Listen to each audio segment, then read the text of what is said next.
Welcome back to your English literature class. In our previous session, you had done summary of the poem and the explanation of stanza 1 of the poem We Are the Music Makers, composed by Arthur O'Shaughnessy. Today, in this video, we will discuss stanza 2 and 3 and theme of the poem. So, open your reverie book at page 32. Before we start the poem, I would remind you to read the text again and again so that you can memorize it and quote the lines from the text in your exams to get better scores. By the end of this video, you will be able to understand the explanation of stanza 2 and 3, explain word meanings, literary devices as used in the context of the poem, and form and structure of the poem. Now let's discuss stanza 2. First we discuss word meanings of this stanza. The first word is wonderful. Meaning is unusually good. Next is deathless ditties. Immortal short simple songs. Means powerful words that result into immortal creations. But here it means great cities. Fabulous story. Extremely good story on fantasy. Next is fashion. Here its meaning is to give shape to. Next is trample. Means to destroy. Next, empire. An extensive territory or enterprise under single control. Let us discuss the explanation of stanza 2. With wonderful deathless ditties, we build up the world's great cities, and out of a fabulous story, we fashion an empire's glory. One man with a dream at pleasure shall go forth and conquer a crown, and three, with a new song's measure, can trample an empire down.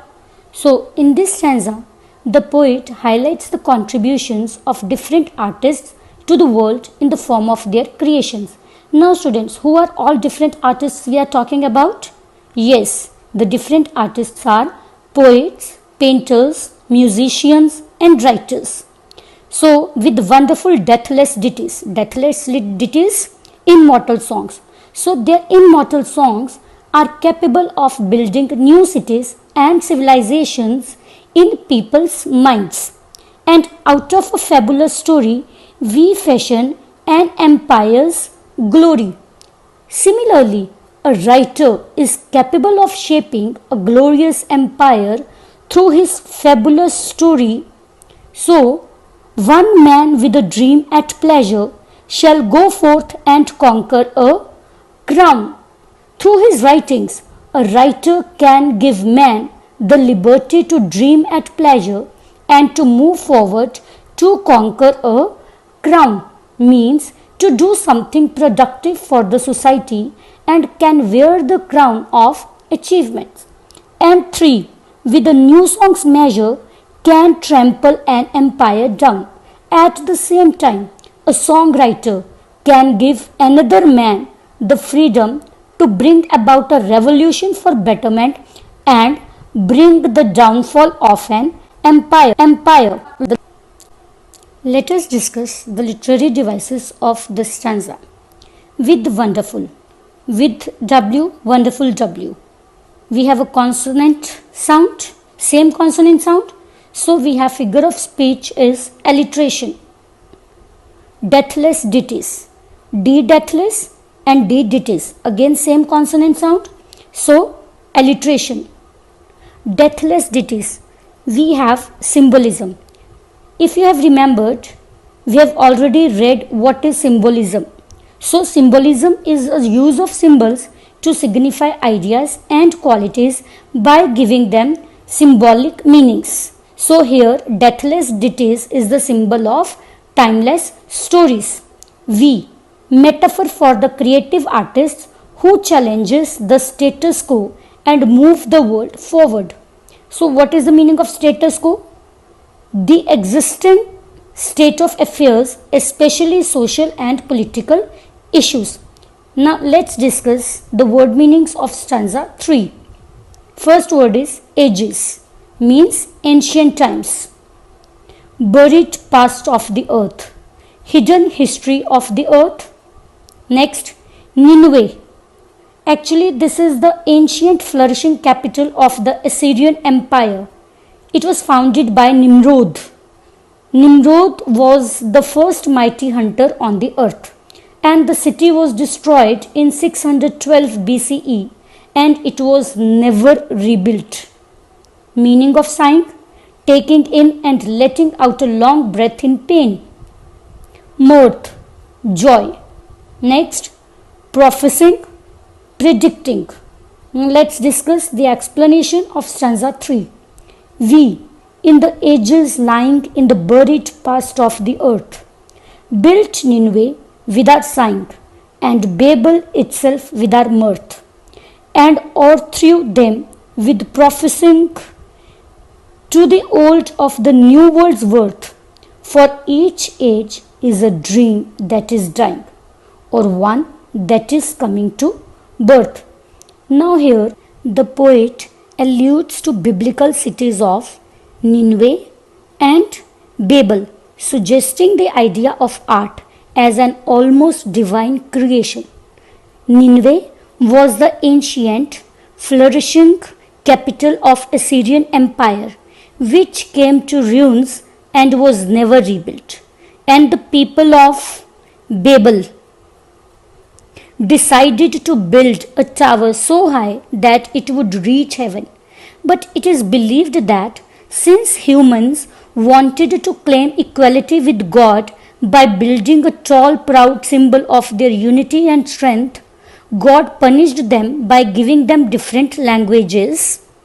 And you know why was it done?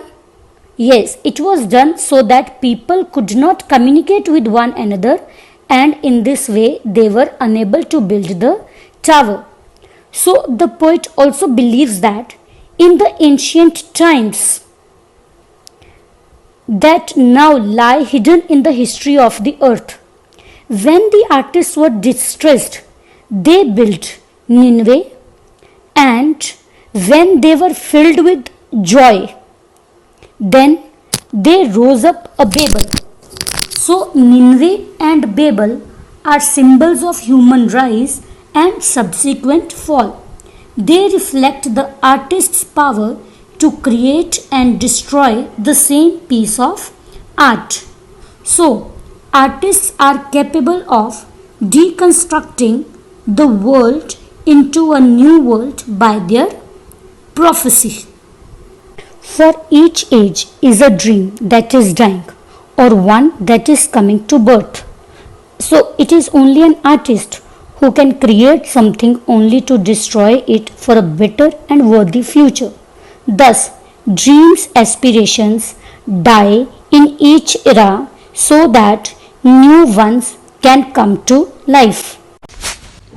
Let us discuss literary devices. Babel.